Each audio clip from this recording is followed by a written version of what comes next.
안녕하세요. 저는 얼마 전까지 시어머니와 함께 살았던 일남일녀의 엄마입니다. 최근 직장 생활을 다시 시작한 워킹맘이기도 하죠.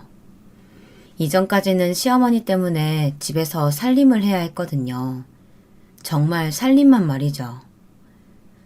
청소하고 빨래하고 설거지하고 하루 종일 그 일만으로도 제 시간은 꽉 차 있었던 순간들이었어요. 마치 제가 가정부로 취직한 것은 아닐까 싶은 생각이 들 정도로 말이죠. 그래서 예전에 하던 일을 다시 하고 있는 제 자신이 어색하게 느껴지기도 하네요. 저는 남편과 만나 결혼하기 이전에 도서관에서 일을 하고 있었습니다.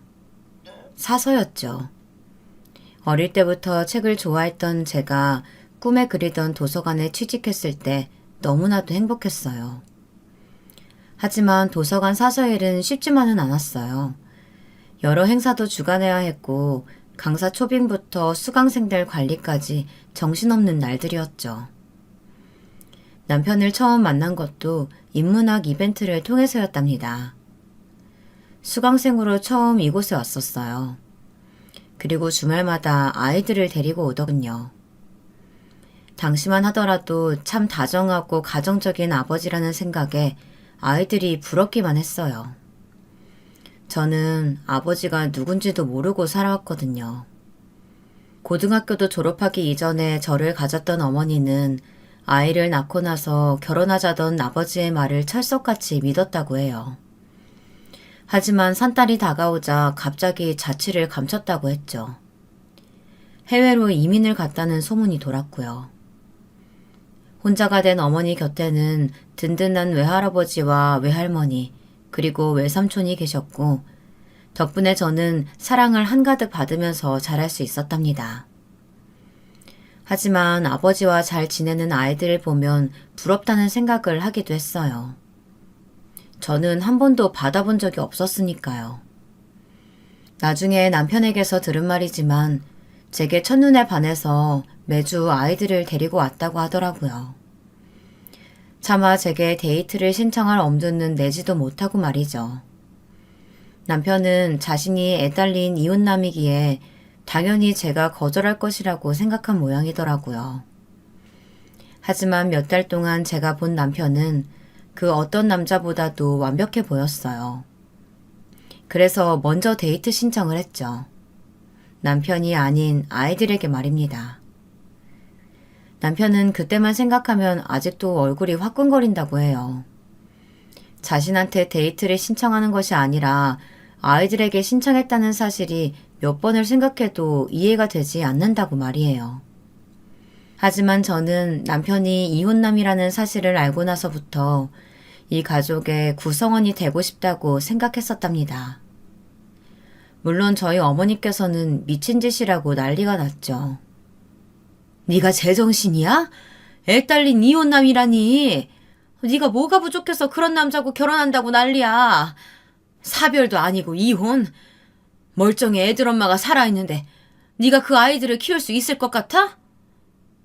저는 잘할 자신 있어요. 아이들은 아직 어리고 저를 잘 따르고 좋아해요. 정신 차려. 애들 잘하면 사춘기 올 거고 당연히 네가 계모라는 사실을 알게 되는 날 올 거야. 자식을 낳아본 적도 없는 네가 무슨 수로 엄마가 되겠다는 거야. 어머니께서는 절대로 제가 해낼 수 없을 것이라고 장담하셨죠. 당시에 저는 그 말에 더 자극을 받았다고 할까요? 왜 해보지도 않았는데 그런 말씀을 하실까? 오히려 기필코 해내고 말겠다는 오기가 생기기도 했고요. 물론 이런 생각이 얼마나 어리석은 짓인지 저도 나중에야 알았죠. 상상과 현실은 다르다는 말, 그리고 어른들이 하시는 말에는 다 일리가 있다는 것도요. 하지만 저는 후회하지는 않아요.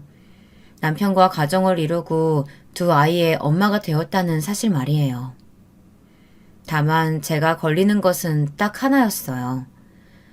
왜 남편의 전처가 이혼 서류만 남기고 사라졌는지에 관해서였죠. 그것도 두 돌이 지난 아이 하나와 돌도 지나지 않은 아이만 남기고 말이죠. 남편도 이유를 모른다고 하더군요. 그래서 더 많이 괴로웠다고도 했죠. 남편과 이 일에 관해서 이야기할 때만 하더라도 저는 이유에 대해 진지하게 생각하지 않았어요. 친정어머니께서는 모든 일에는 다 이유가 있는 법이라고 하시면서 더 알아보고 결정하라고 하셨지만 저는 어떤 일이든 이겨낼 자신이 있었거든요. 그래서 결혼을 진행했죠. 물론 친정어머니가 결혼을 싫어하고 반대하시기는 하셨지만 남편이나 아이들을 싫어하지는 않으셨어요. 제 고집대로 결혼이 결정되고 나서는 2번 다시 반대에 관한 이야기도 하지 않으셨고요. 오히려 아이들을 친손자만큼이나 아껴주셨답니다. 아이들도 어렵게 생각하지 않고 곧잘 안겨 있었죠. 문제는 시어머니였습니다. 애들은 시어머니를 무척이나 무서워했어요. 남편이 일하는 동안 시어머니께서 아이들을 돌보셨을 텐데 할머니를 친근하게 여기기는커녕 무서워서 벌벌 떨기 일쑤였죠. 시어머니께 처음 인사를 드리는 날 시어머니께서는 제게 딱 하나만 요구하셨어요. 다니던 직장을 그만두고 집에서 아이를 돌보라는 것이었죠. 시어머니께서는 꽤나 규모 있는 음악학원을 소유하고 계셨는데요. 남편의 월급에 시어머니께서 벌어들이는 돈이면 생활비로 충분하니 제가 일을 할 필요는 없다고 하셨죠. 애들이 엄마 손을 타야 제대로 크는 거 아니겠니? 네가 아이들의 엄마가 되기로 마음먹었다면 직장 그만두고 애들 곁에서 자라는 모습 지켜보고 챙겨주렴. 내가 네게 바라는 건 그뿐이란다. 처음에는 반감이 든 것도 사실이었어요. 도서관 사서는 제가 꿈꾸던 직업이었기 때문이죠. 하지만 다르게 생각하면 아이들에게 어머니란 존재가 필요한 것도 맞는 말씀이란 생각에 결국 퇴사를 결심하게 되었죠. 제 인생에서 가장 큰 실수라고나 할까요? 결혼하고 나서 초반에는 말 그대로 아이들 돌보는 것으로 하루가 정신없이 흘러갔습니다. 집에는 일을 도와주시는 도우미 이모님이 계셨고 제가 따로 신경 써야 할 것들은 없었죠. 오로지 아이들과 교감하고 같이 놀아주고 공부하고 때 되면 식사를 챙기고 그게 제가 집에서 하는 전부였어요. 하지만 상황이 점점 바뀌기 시작했어요. 아이들은 생각보다 늦은 나이에 어린이집에 가게 되었습니다. 그동안은 시어머니의 고집으로 제가 다 해야 했었거든요. 저는 아이들에게 또래와 어울리는 순간을 즐길 수 있게 하는 것도 중요한 경험이 아닐까 생각했어요. 그래서 시어머니께 어린이집을 보내서 다양한 경험을 할 수 있도록 하는 것이 필요하다고 말씀드렸죠. 시어머니께서는 제 말에 상당히 삐딱한 시선으로 바라보셨어요. 너 고작 몇 달 집에서 애들 봤다고 힘들어서 그러는 건 아니겠지? 별나지도 않은 애들 힘들게 하는 게 뭐가 있다고 그런 마음 먹는 거니? 이러니 계모들이 욕을 먹는 거지. 어머니, 제 의지를 오해하시는 것 같은데요. 또래 아이들과 만나서 생기는 사회라는 것도 있고 어린이집을 통해서 제가 해줄 수 없는 경험들을 누릴 수도 있을 거예요. 그래서 말씀드리는 거지 제 몸 하나 편하자고 말씀드리는 건 아니에요. 구질구질하게 무슨 변명이 그렇게 많아? 계모자리 들어왔으면 애들한테 정 붙일 생각을 해야지. 그렇게 해가지고 애들하고 유대감이 생기겠니? 어떻게든 아이들이랑 시간 많이 보낼 생각을 해야지. 아휴, 정말 어디까지 알려줘야 되는 건지. 시어머니께서는 저를 가르치려 하시는 것 같았지만 제 귀에는 순 억지로만 들렸어요. 정말 그런 생각을 했었다면 애당초 결혼을 하겠다는 생각조차 하지 않았을 텐데 말입니다. 저는 며칠을 걸쳐서 시어머니를 설득해야만 했어요. 보내려고 하는 어린이집의 프로그램을 설명드리고 거기서만 할 수 있는 것이 무엇인지 끈질기게 말씀드려야 했죠. 최종적으로는 제 뜻에 따라주셨지만 그날부터가 악몽의 시작이었답니다.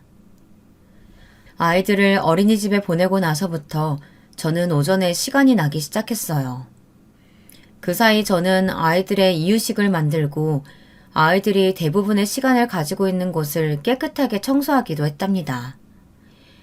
책을 새로 채워놓기도 했고 아이들이 좋아하는 장난감을 직접 만들어두기도 했죠. 하지만 그런 날들도 얼마 가지 않았어요. 갑자기 도우미 이모님께서 그만두시기로 했다고 하면서 혼자서 살림을 하라고 하시더라고요. 당시 저와 남편은 시댁에서 시어머니를 모시고 살았었는데 2층은 저희들의 공간이었어요. 막말로 2층 하나만으로도 제게는 벅찬데 1층까지 책임지라니 너무 심하다 싶었죠. 하지만 최종적으로는 저는 1층과 2층을 오가면서 온갖 집안일을 다 하고 있더군요. 집안일은 정말이지 해도 끝이 날 기미가 보이지 않더라고요. 제가 결혼을 한 건지 가정부로 취직한 건지 감이 오지 않을 정도로 말이죠. 저는 참다 시어머니께 말씀드렸어요. 어머니, 저 혼자서 1, 2층 다 청소하기는 너무 힘들어서요. 도우미 이모님 새로 구해주셨으면 좋겠습니다. 집에서 하는 일이라고는 애들이랑 놀고 먹는 게 다면서 그럼 집안일 하나도 안 하고 살려고 그랬니? 누가 떠받들어 줄 거라고 생각한 거야? 어이가 없다. 가정주부가 할 일 하면서 앓는 소리 내기는. 시어머니께서는 제 이야기에 어이가 없다는 표정을 지으시면서 저를 꾸짖으셨습니다. 당연한 일을 하면서 유세를 한다고 말이죠. 남들이 보면 시집살이라도 하는 줄 알겠다고 말이에요. 당연히 제가 지금 겪는 것은 시집살이가 맞았잖아요. 솔직히 제가 하는 게 시집살이가 아니면 뭐냐고 묻고 싶었지만 저는 꾹 눌러 참고 어머니께 말씀드렸어요. 어머니 말씀이 맞죠. 저는 가정주부고 집안일 하는 것 자체가 불만인 것은 아니에요. 혼자서 못할 것 같으니까 이모님을 구해달란 말씀을 드린 거였어요. 그러니까 빨래는 세탁기가 해줘. 설거지는 식기세척기가 해줘. 청소는 청소기가 해줘. 네가 하는 게 뭐가 있냐 그 말이다. 세탁기가 해주는 빨래 널고 정리하는 것은 제 몫이고요. 식기세척기가 해준 그릇 정리하는 것도 제 몫이죠. 네, 청소기가 해주죠. 그런데 청소기를 돌리는 사람은 저거든요, 어머니. 저는 하나인데 해야 할 일은 두 집 살림이잖아요. 시어머니께서는 고분고분한 며느리를 생각하셨는지 제가 반박을 하자 얼굴을 굳히며 할 말을 잃은 듯 보였습니다. 그리고는 어디서 말대꾸를 하냐면서 소리를 지르셨어요. 어머니, 자꾸 그렇게 소리 지르시면 혈압 오르셔서 위험하세요. 그리고 두 집 살림은 도저히 혼자서 못하겠으니 파트타임 이모님이라도 구해달라고 말씀드렸지 제가 아무것도 하지 않겠다고 한 적은 없어요. 저는 차분하게 다시 말씀을 드렸지만 당연히 시어머니께서는 반대를 하셨답니다. 하지만 그냥 이대로 넘어갈 수는 없잖아요. 저는 방법을 바꿔 남편에게 이야기를 했고 남편은 흔쾌히 사람을 알아봐 주겠다고 말했어요. 그래서 저는 남편이 구해준 이모님께 1층을 부탁드리고 저는 아이들 방이 있는 2층에만 집중했죠. 시어머니께서 어떻게 나오셨냐고요? 당연히 노발대발하셨죠. 자기 아들 돈을 함부로 쓴다고 제게 경제관념도 없느냐고 어찌나 소리를 지르시는지. 지켜보는 동안 쓰러지시면 어떻게 하나 걱정이 될 정도였답니다. 너는 내 말을 어디로 듣고 있는 거야? 내가 분명 안 된다고 했잖아. 기어코 사람을 들여? 하지만 시어머니께서도 정작 남편이 나서자 아무 말씀도 못 하시더라고요. 애들 엄마가 혼자서 위아래를 다 어떻게 하겠어요. 그리고 그동안 계속 사람 쓰셨는데 갑자기 안 된다고 하실 이유도 없잖아요, 어머니. 집에 사람도 있으니까 그냥 내 생각이 그렇다고. 제게는 고래고래 소리를 지르시던 시어머니께서도 남편 앞에서는 말을 얼버무리시니 이모님을 드리는 것으로 넘어갔답니다. 물론 집안일이 힘든 것도 사실이었지만 정작 저를 화나게 하는 것은 시어머니의 편애였어요. 남편에게는 남동생이 하나 있었는데요. 제가 시집을 왔을 때는 이미 결혼하신 상태였죠. 동서는 성형외과 의사였는데 시어머니께서는 을사 며느리라고 어찌나 끔찍하게 아끼시는지 보고 있으면 제가 괜히 화가 날 정도였답니다. 제게는 온갖 일을 다 시키시는 분이 을사 며느리는 물에 손이라도 닿을까봐 전전긍긍해 하시는 모습이라니 진짜 속물도 이런 속물이 없구나 싶었죠. 그와 동시에 그런 상황을 뻔히 알면서도 시어머니 곁에서 웃기만 하는 동서가 얄밉기도 했답니다. 제가 시집을 오고 얼마 되지 않아서 추석이었는데요.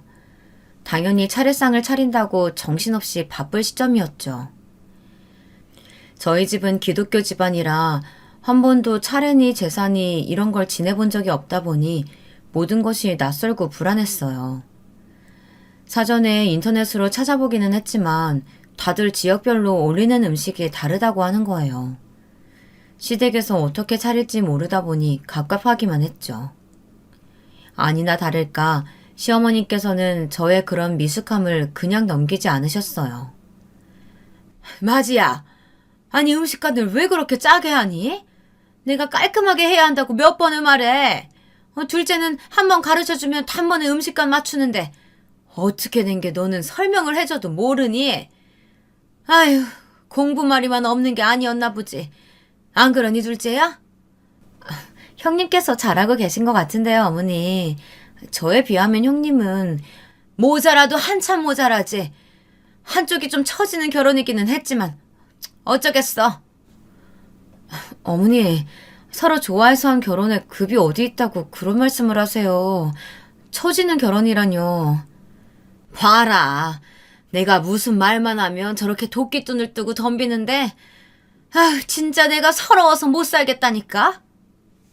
저는 시작은 항상 시어머니가 아니었냐며 한 소리 더 하려다가 시끄럽게 만들고 싶지 않아서 입을 다물었어요.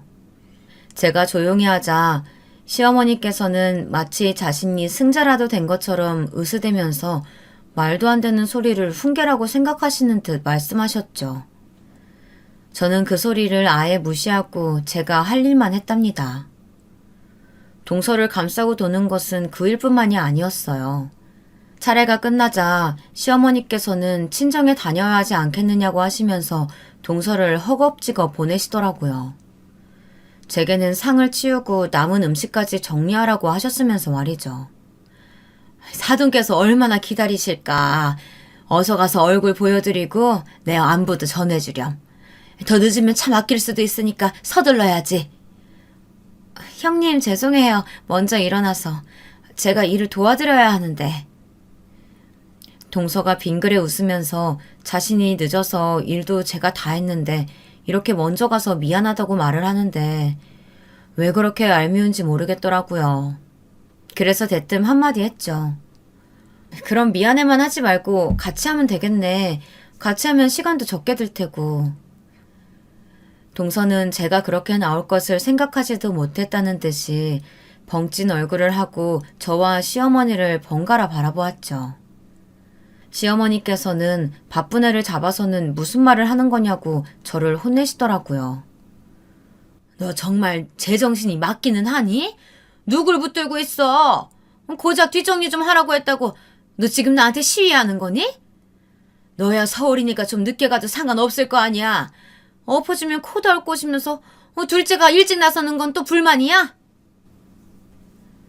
저는 이번에도 동서만 감싸는 시어머니가 못마땅했어요. 하지만 한두 번도 아니고 앞으로 차례니 제사니 수두룩하게 행사가 있을 텐데 그때마다 이렇게 나오면 안 되잖아요. 그래서 좀 더 강력하게 말했죠. 어머니 말씀처럼 저는 서울이 친정이라서 가깝기는 하지요. 하지만 여기서 친정까지 거리나 동선의 집까지 걸리는 시간은 똑같거든요. 거리상으로는 크게 차이도 나지 않는다고요. 그러니까 동서가 도와주면 저도 동서도 기분 좋게 빨리 나설 수 있잖아요. 동서는 저와 시어머니 사이가 좀처럼 좁혀질 기미가 보이질 않자 슬그머니 제 곁으로 오더니 함께하고 가겠다고 말했습니다. 시어머니야 당연히 소스라치게 놀라면서 네가 여기서 그런 일 하고 있는 걸 사돈이 아시면 얼마나 속상해 하시겠냐며 말리셨죠. 어이가 없더군요. 저한테는 매일같이 시키시는 일을 동서가 좀 한다고 하니 놀라시는 것은 둘째고 아주 시어머니 본인이 하실 기세로 말리시는데 이걸 도대체 어떻게 받아들여야 하나 싶었죠. 제가 남편의 전처가 이혼 서류 한 장만 놓고 사라진 것이 시어머니 때문이 아닐까 의심하게 된 것이 이때부터였답니다. 사실 남편은 정말 좋은 사람이었거든요. 적당히 위트도 있고 로맨틱한 부분도 있고 무엇보다도 상대방을 배려하는 마음이 정말 깊은 사람이었어요.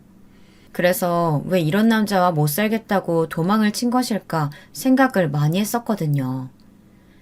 시집살이라면서 조금씩 그 이유가 짐작이 되었는데 명절을 겪고 나니 그 혹시나 하던 생각들이 점점 확신으로 바뀌었죠. 왜냐면 남편은 시어머니께서 저를 그렇게 못 잡아먹고 안달이신 것도 눈치채지 못했거든요.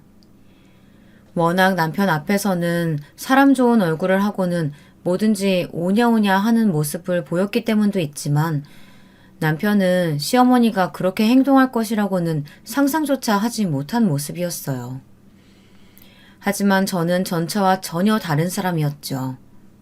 시어머니의 횡포를 당하고 있을 사람도 아니었지만 당했다고 해서 혼자서 끙끙 앓고 있는 사람은 더 아니었거든요. 저는 의견을 구하는 척 하면서 남편에게 시어머니와 있었던 일들을 이야기했습니다. 당연히 남편은 제 편을 들어주더라고요. 이후 시집살이가 집요하게 변한 원인에는 아마 이런 점도 있지 않을까 싶어요. 하루는 아이들 귀가 시간에 맞춰서 어린이집으로 아이들을 데리러 간 적이 있었는데요. 오는 길에 단지 놀이터에서 놀다가 집으로 들어왔습니다. 시어머니께서는 어디 약속이라도 있으신 듯 머리부터 발끝까지 꾸미신 상태로 얼굴을 잔뜩 찡그리며 제게 몇 시인데 이제 들어오느냐고 화를 내셨어요. 저는 아이들과 놀다가 들어왔다고 말씀드렸지만 시어머니께서는 뭐든지 제 마음대로 하려 한다며 소리를 지르셨죠. 그 소리에 깜짝 놀란 아이들이 제 뒤에 자꾸만 숨으려고 하자 시어머니께서는 아이들을 가리키며 말씀하셨어요. 애들한테 나에 대해서 얼마나 나쁘게 얘기했으면 애들이 할머니 곁에 올 생각을 안 하니? 정말이지. 너는 사람 놀라게 하는 재주도 한두 가지가 아니구나. 어머니께서 과하게 소리 지르시니까 애들이 놀란 거잖아요. 왜 제 탓을 하세요? 시어머니께서는 혀를 차시며 지금은 바빠서 길게 말을 못한다고 하시더니 이측에 동선애가 와 있으니 저더러 좀 챙기라고 하셨죠. 저는 갑자기 무슨 소리인가 싶어서 시어머니를 바라보았지만 시어머니께서는 쌩하니 그대로 나가셨습니다. 졸지에 저는 아이 셋을 돌보게 되었답니다.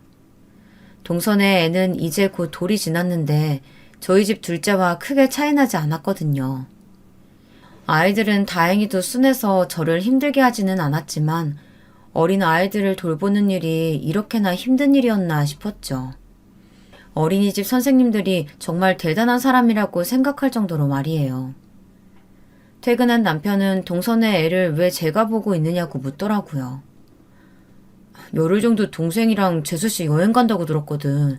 근데 애 안 데려간 건가? 왜 여기 있대? 여보, 뭐 들은 말 없어? 듣기는 내가 무슨 말을 들어. 애들이랑 놀다가 들어왔더니 어머니께서 늦었다고 화내시면서 덜컥 맡기고 나가셨는데.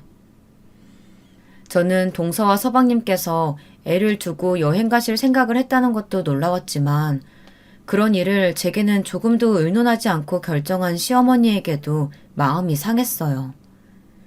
시어머니께서는 꽤 늦은 시간이 되어서야 돌아오셨는데요. 술에 취한 모습이라 뭐라 드릴 말씀은 없었죠. 다음날 저는 시어머니께 동서가 정말 애를 두고 부부만 여행 간 것이 맞는지 확인을 했어요. 여행은 무슨 둘째 세미나 있는데 부부 동반으로 가야 된다고 하길래 내가 두고 가라고 했다. 애한테 부담될 수도 있으니까 그냥 네가 보면 되겠다 싶어서 말이야. 그런 일이 있으면 제게 말씀해 주셔야 되잖아요. 제가 거절할 것도 아닌데 어떻게 한마디를 안 하실 수가 있으세요? 집에서 남는 게 시간인 사람이 넌데 네 의견을 뭐하러 물어? 그래서 못하겠다는 거야? 저는 못한다는 소리가 아니라 저를 존중해 주셔야 한다고 말씀드렸지만 전혀 먹히지 않았죠. 그렇게 저는 무려 보름을 새 아이를 돌봐야만 했습니다. 다시 돌아온 동서가 몸살을 핑계로 데려가지 않고 며칠을 시간을 보냈기 때문이에요. 일의 전말을 알게 된 것인지 동서는 아주 미안한 표정을 지으면서 제게 고맙다는 말과 함께 선물을 주더군요. 정말 예쁜 스카프였어요. 면세점에서 샀다고 하는 것으로 봐서는 그냥 저냥 하고 다닐 만큼의 가벼운 물건은 아니겠구나 싶었습니다. 무엇보다도 제가 받은 선물을 바라보시는 시어머니의 시선에서 가격이 보통 넘을 것 같다는 생각이 들었답니다. 이렇게 귀한 걸 돈이 어디 있다고 이걸 사와. 너희 형님은 사줘도 이게 뭔지도 모를 사람인데 뭐하러 쓸데없이 돈을 써? 아유, 애썼다, 애썼어.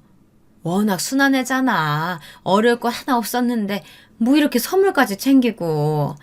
우리 작은 며느리처럼 세심한 데다가 센스 있는 애가 드물지. 고생했다. 과장 조금 보태서 동선에 애가 있는 동안 한 번도 도움이라고는 주신 적 없는 시어머니께서 애가 순해서 어렵지 않았다는 말을 하시는 것을 듣고 있자니 짜증이 치밀어 올랐습니다. 그나마 동서가 거듭 제게 죄송하고 고마웠다고 말해서 망정이지 아니면 저는 시어머니께 하신 것도 없으시면서 무슨 소리 하시는 거냐고 한 소리 할 뻔했답니다. 그 일이 있고 얼마 지나지 않아 제게는 큰 일이 벌어졌어요. 친정어머니께서 쓰러져서 병원에 입원을 하게 되셨죠.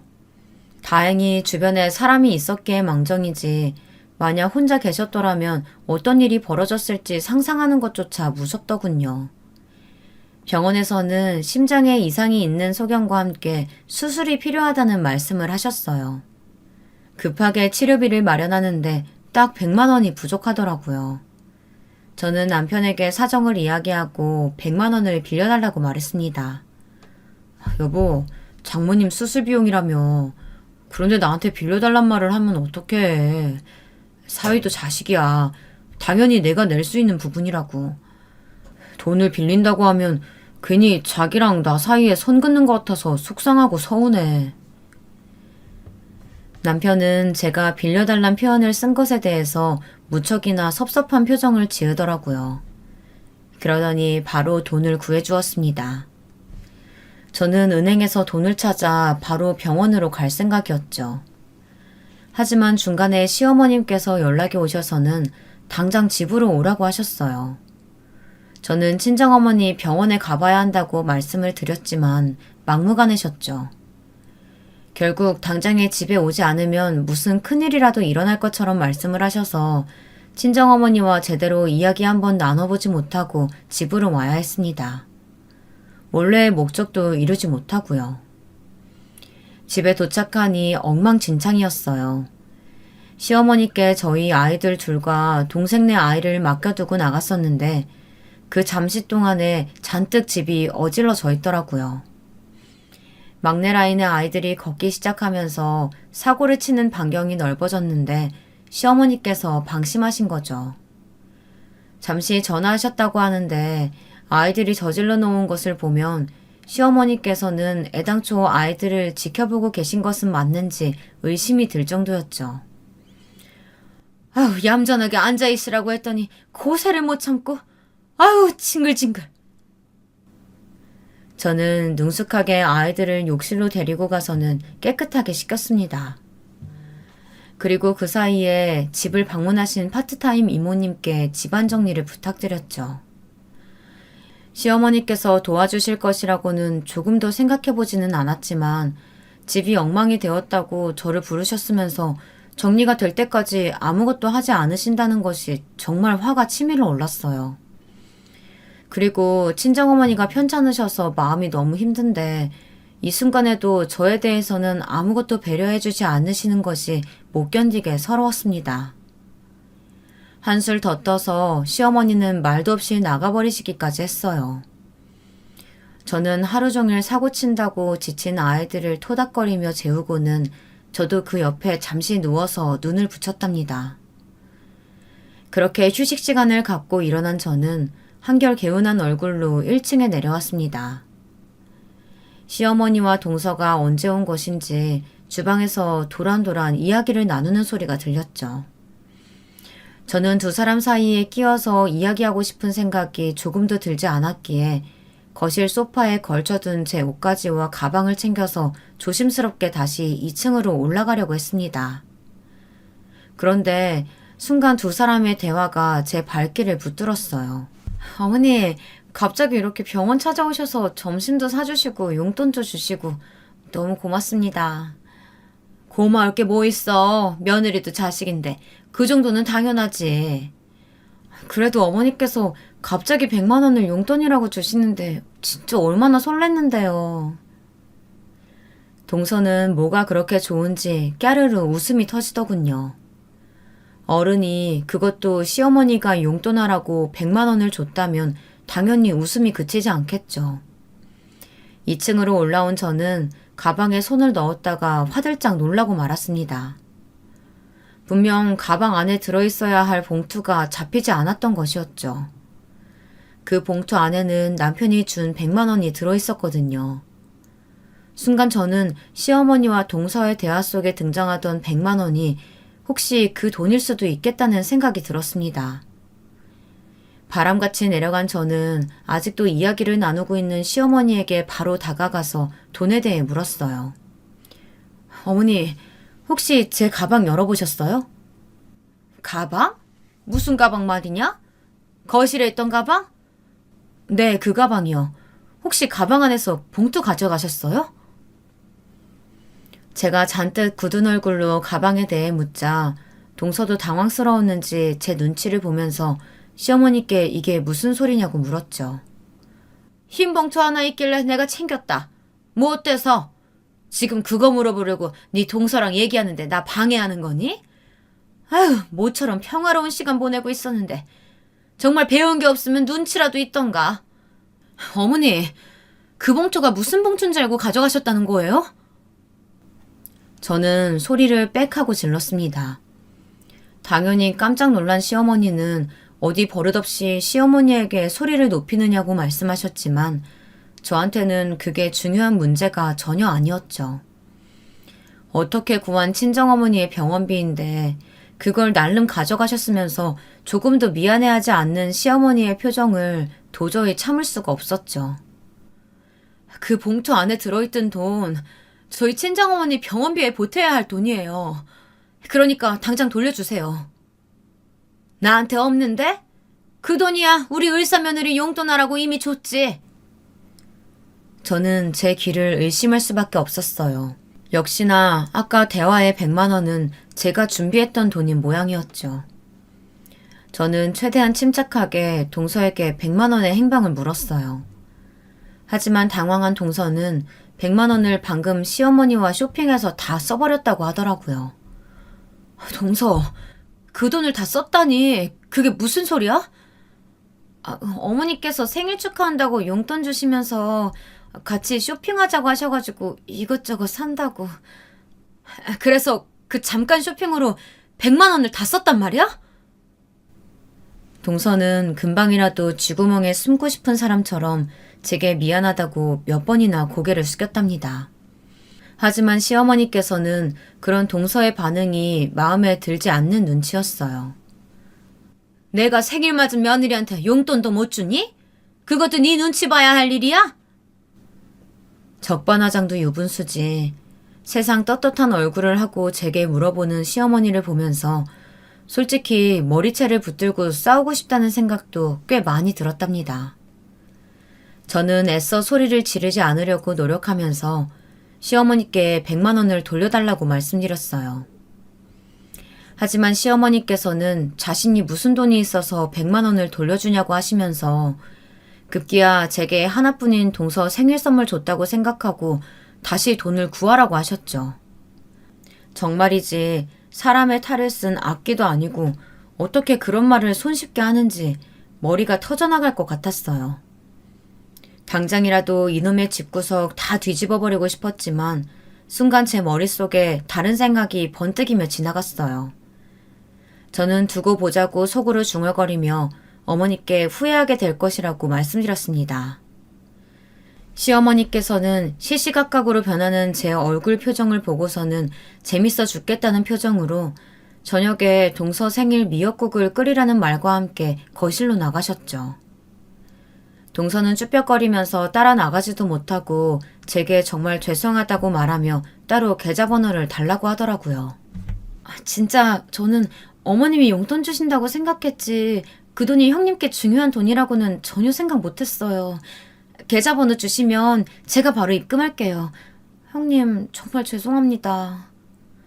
됐어. 동서는 마음 쓰지 마. 그 일은 내가 다른 방법으로 해결할 테니까. 동서는 미안하다고 몇 번이나 말했지만 저는 쉽게 받아들일 준비가 되어 있지 않았어요. 오로지 복수에 대한 생각만으로 가득했죠. 얼마 후 시어머니께서는 이른 아침부터 콧노래까지 부르시면서 외출 준비를 하셨어요. 늦을 테니 저녁 준비는 하지 말라고 하면서 말이죠. 최근 들어서 외출이 잦아지신 것 같다고 말씀드렸더니 그런 걸 신경 쓸 시간 있거들랑 소파랑 침대 덮개를 바꿔두라고 하셨죠. 어떻게 시킬 일을 그렇게 잘 찾으실 수 있는지 정말 대단하다는 생각이 들었어요. 시어머니께서 나가시고 저는 시어머니 방을 청소하는 척하면서 방을 뒤지기 시작했습니다. 그러다 어머니께서 아끼시는 패물함을 발견할 수 있었죠. 저는 어머니께서 지인들과 만날 때마다 하고 나가시는 반지를 따로 챙겼어요. 어머니 말씀으로는 1억짜리 반지라고 하는데 어디서 샀냐고 물어도 가르쳐주지 않으시더라고요. 반지를 챙기고 일어나려는데 패물함 들어있던 곳 너머로 무언가가 보였어요. 저는 손을 뻗어 그것들을 꺼냈습니다. 서류 봉투가 여러 장 나왔어요. 혹시 서랍을 여닫는 과정에서 넘어갔던 걸까 싶어서 다시 정리를 하는데 어떤 내용인지 너무 궁금하더라고요. 그래서 슬쩍 봉투 안을 들여다보았죠. 무슨 땅 문서도 나오고 각서도 나오고 서류 봉투마다 난리더라고요. 저는 하나씩 꼼꼼하게 읽어보다 깜짝 놀라고 말았습니다. 이 서류 봉투는 실수로 서랍 뒤편으로 넘어간 것이 아니었어요. 숨겨두기 위해 고의로 해둔 것이죠. 저는 급하게 폰을 꺼내서 한 장 한 장 사진으로 남겨두고는 다시 원래 상태로 복귀시켜 두었죠.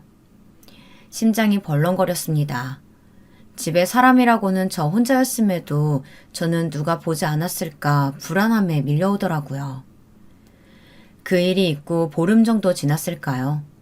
서방님네 식구들까지 모여서 저녁 식사를 하는 자리였어요. 그날도 어김없이 시어머니께서는 제게 모든 것을 맡기시고는 동서만 데리고 거실에 앉으셨죠. 동서는 바늘방석에 앉은 것처럼 어쩔 줄 몰라 했지만 시어머니께서는 재밌어 죽겠다는 얼굴로 저를 보셨습니다. 보름 동안 시어머니께서 가지고 계시던 서류들에 대해 조사를 끝낸 저는 속으로 언제든 터트려 주겠다고 기회만을 엿보고 있던 시점이었어요. 그래서 시어머니께서 어떻게 나오시든 전혀 신경 쓰이지 않았죠. 그때였어요. 방에 들어가셨던 시어머니께서 소리를 지르며 나오셨죠. 저는 드디어 올 것이 왔구나 싶었어요. 도둑이야! 집에 도둑이 들었다고! 거실로 나가보니 시어머니께서는 패물함을 들고 계셨죠. 그리고는 자신이 가장 아끼는 반지가 없어졌다고 하면서 도둑이 들어온 것이 틀림없다고 말씀하셨고요.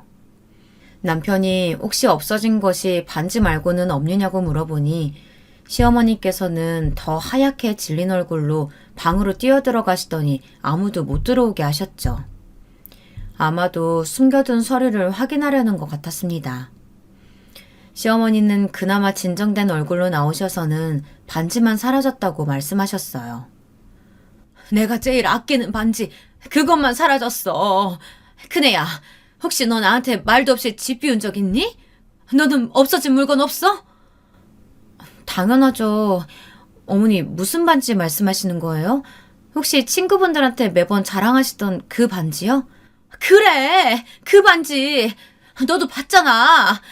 반지에 발이 달린 것도 아닌데 어떻게 그 반지가 없어지자는 말이지. 저는 속으로 웃음이 터져나오려는 것을 꾹꾹 눌러가며 천연덕스럽게 말했어요. 그 반지 제가 팔았어요.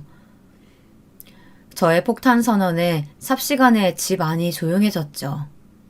시어머니께서는 삐그덕거리면서 저를 바라보았어요.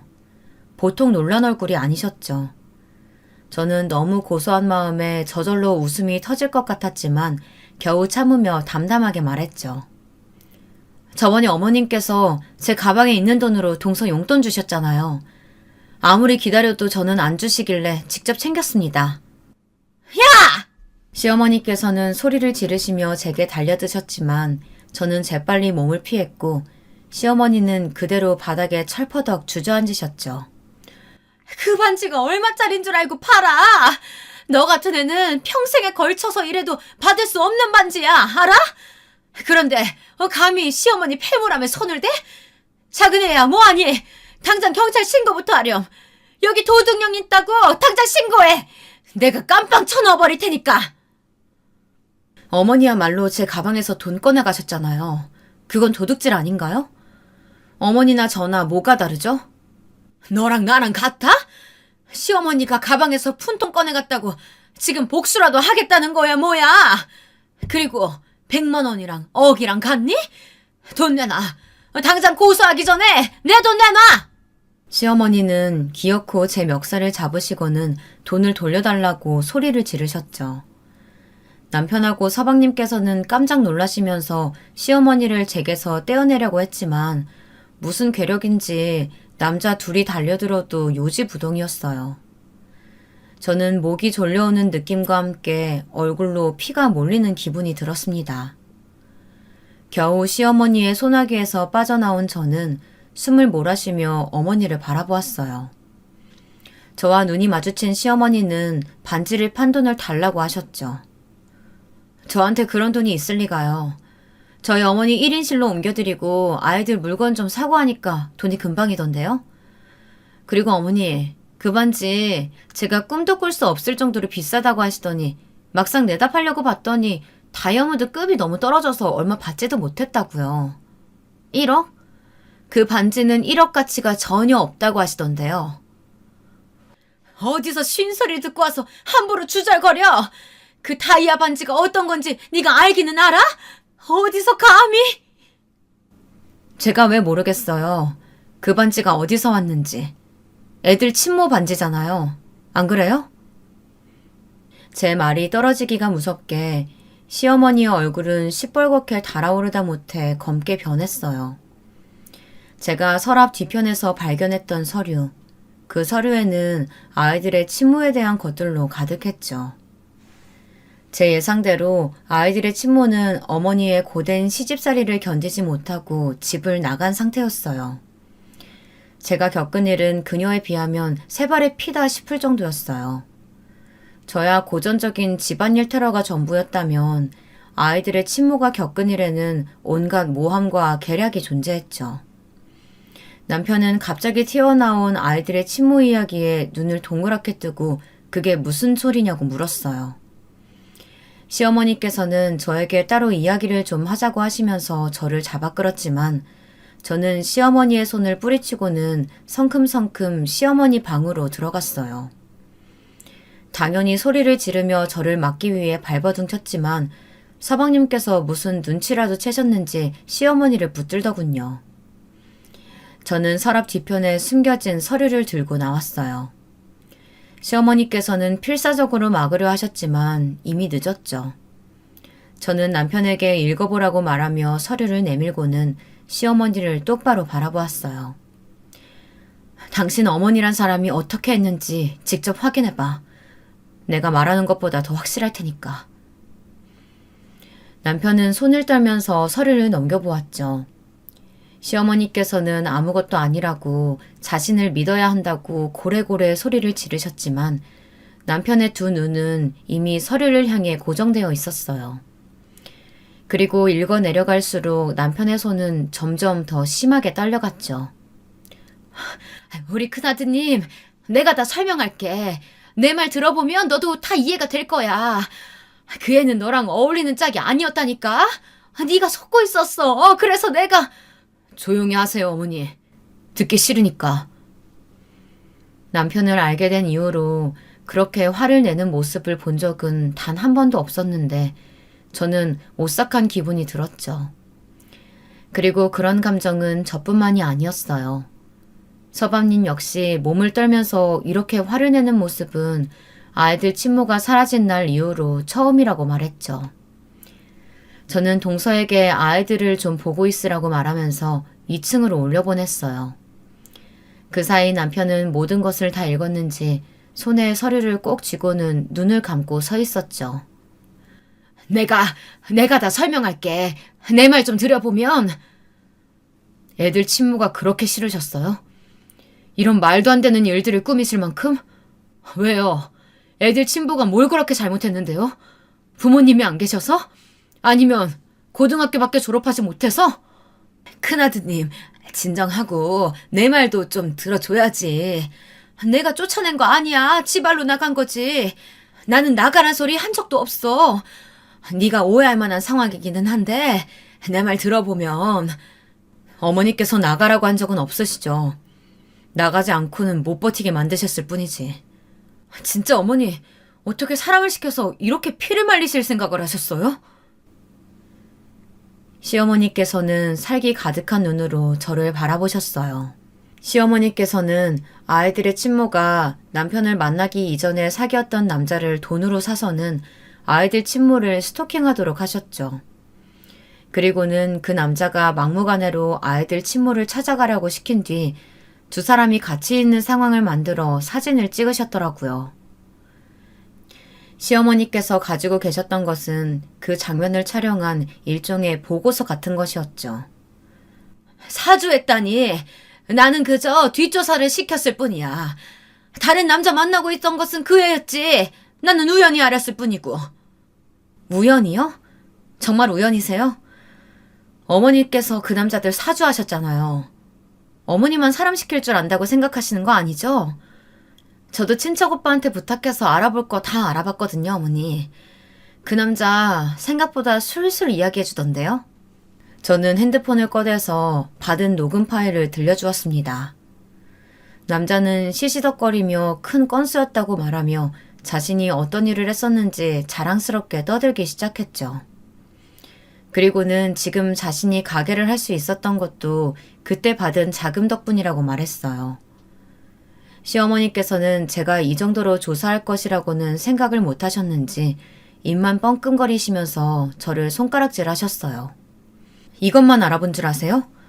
애들 친모를 어떻게 했는지도 제가 다 알아봤죠. 아주 이 집에서 쫓아낸 것도 부족하셨나 봐요. 사람까지 시켜서 해외로 나가게 하셨던데요? 왜요?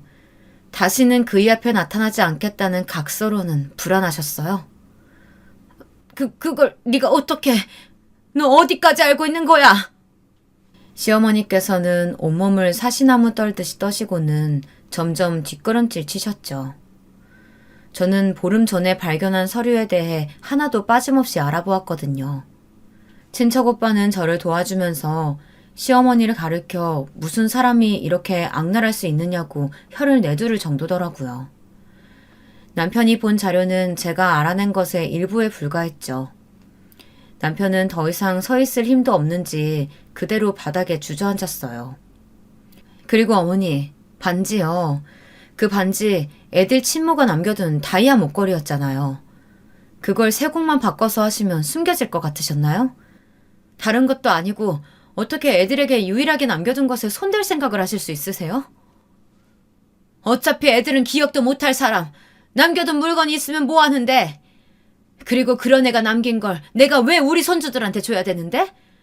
우리 손주들 인생에서 그런 인간은 싹 도려내야 한다고! 시어머니께서는 주저앉은 남편 앞으로 가서는 남편의 손을 붙들고 말씀하셨어요. 애들 친모는 딱 그 주제밖에 되지 않는 애였어. 진짜 너를 사랑하고 애들을 아껴 써봐라. 내가 무슨 짓을 하든 흔들리지 않았지. 네 짝으로는 처음부터 말도 안 되는 애였단다. 네가 그걸 빨리 깨닫지 못해서 내가 도와준 것뿐이야. 큰아드님, 내가 우리 큰아드님을 얼마나 사랑하고 아끼는지 알지? 우리 큰아드님 꽃게말 가라고 내가. 시어머니의 말도 안 되는 헛소리가 이어질 동안에도 남편은 가만히 넋이 나간 사람처럼 앉아있더니 곧 시어머니의 말이 끝나기도 전에 손을 뿌리치고는 벌떡 일어났어요. 휘청거리는 남편의 몸을 부축하자 축축하게 젖은 손으로 괜찮다고 하면서 제 손을 부드럽게 밀어냈죠. 어머니 말씀처럼 이 모든 것이 다 제 탓이에요. 어머니가 이렇게 잔인한 인간인 줄도 모르고 애들 친모와 결혼해서 아이까지 낳았네요. 사실 첫째 가졌을 때 애들 친모가 독립해서 살면 안 되느냐고 물었어요. 저는 홀몸도 아닌데 혼자 있는 것보다 누구라도 곁에 있는 게 낫지 않겠느냐고 애들 친모를 설득했는데 그게 저한테 살려달라는 신호였던 거죠. 생각해보면 애들 친모는 몇 번이나 저한테 도움을 요청했는데 제가 몰랐던 거더라고요. 그게 아니라 큰아드님 왜 그게 네 잘못이야. 그건 다 분수도 모르고 너랑 살겠다고 했던 그 애가 잘못이지. 주제도 모르고 설친 것은 저죠. 이런 악마 같은 어머니를 두고 있으면서 결혼이라는 것을 하려고 했다니. 남편의 말에 시어머니께서는 일시정지 버튼을 누른 것 마냥 눈도 깜빡이지 않고 멈춰 계셨죠. 떠뜸거리는 말투로 방금 무슨 이야기를 하느냐고 묻는 시어머니를 두고 남편은 서방님에게 오늘은 아이를 데리고 먼저 가라고 하더라고요. 그리고 자신과 저를 제외하고는 가족 그 누가 연락을 하더라도 받지 말라고 했죠. 서방님께서는 얼떨떨한 얼굴로 고개를 맹렬하게 끄덕이고는 2층을 통해 동서와 집을 나섰습니다. 남편은 제게 정말 필요한 몇 가지만 챙겨서 이곳을 나가라고 했습니다. 큰아드님, 가게는 어딜 간다는 거야, 아들! 남편은 매달리는 시어머니를 거들떠보지도 않고는 캐리어에 짐을 넣기 시작했어요. 저 역시 애들 짐을 말없이 빠르게 챙기기 시작했죠. 남편은 나머지는 사람을 시킬 생각이니 며칠 지낼 수 있는 것들만 챙기자고 하더군요. 그렇게 짐을 싼 저희는 시댁을 빠져나왔습니다. 시어머니께서는 버선발로 나와 남편에게 매달렸지만 남편은 단 한 번도 시어머니를 바라보지 않았죠. 그렇게 집을 나온 남편은 제게 서울을 벗어나도 괜찮느냐고 물었고 저는 상관없다고 했어요. 남편은 연구소에서 일을 하고 있었는데 지방으로 정근 신청을 내겠다고 하더군요. 저는 군소리 없이 먼저 내려가 집도 알아보고 아이들 어린이집도 수소문하겠다고 대답했어요. 남편은 한참을 가만히 제 얼굴만 보고 있더니 정말 미안하다고 말했죠. 자기가 왜 미안해. 솔직히 잘못이 없다고는 말 못하겠지만 여기서 가장 큰 가해자는 어머니지. 당신이 스스로 너무 자책하지 않았으면 좋겠어. 미안하다, 진짜. 너도 그동안 힘들었겠다. 알아봐주지 못해서 미안해. 그리고 어머니께 법적으로 무슨 조치 취할 수는 없겠지만 나는 두 번 다시 어머니가 우리 주변에 나타나지 않았으면 좋겠어. 아이들은 물론 네 주변에도. 남편은 꽤나 굳은 결심을 한 얼굴이었어요. 하지만 제 눈에는 그렇게 말하면서 고통스러워하는 모습이 그대로 보였죠. 천륜을 끊겠다고 말하는 자식의 마음이 어떻게 편할 수 있을까요? 우리 네 식구는 남편이 말한 대로 서울을 벗어나 다른 도시에 정착을 했고 지금까지도 무난하게 잘 지내고 있습니다. 아이들도 서울에서보다는 훨씬 더 밝은 얼굴을 하고 있고요. 남편에게는 차마 말하지 못했던 사실이 하나 있었는데요. 아이들이 시어머니를 무서워하는 것을 보고 혹시 시어머니가 아이들도 괴롭히지 않았을까 의심을 한 적이 있었거든요. 그것에 대해서 알아봤지만 아무런 결과는 얻을 수가 없었죠. 그래서 남편에게도 말하지 못했고요. 그저 지금은 아이들이 아무것도 기억하지 못하길 바라고 있을 뿐이랍니다. 처음에는 시어머니께서 찾아오시지는 않을까 싶어서 불안한 마음이 들기도 했는데 남편이 어떻게 한 것인지 소식이 없더라고요. 그렇다고 제가 시어머니 소식이 궁금해 먼저 찾아볼 정도는 아니라 그렇게 조금씩 잊혀가는 중이죠. 인연이 끊어지기는 했지만 시어머니께 한마디 하고 싶네요. 아직도 자신의 잘못을 모르겠다면 아마 남은 인생은 그렇게 홀로 외롭게 보내시게 될 것이라고 말이죠.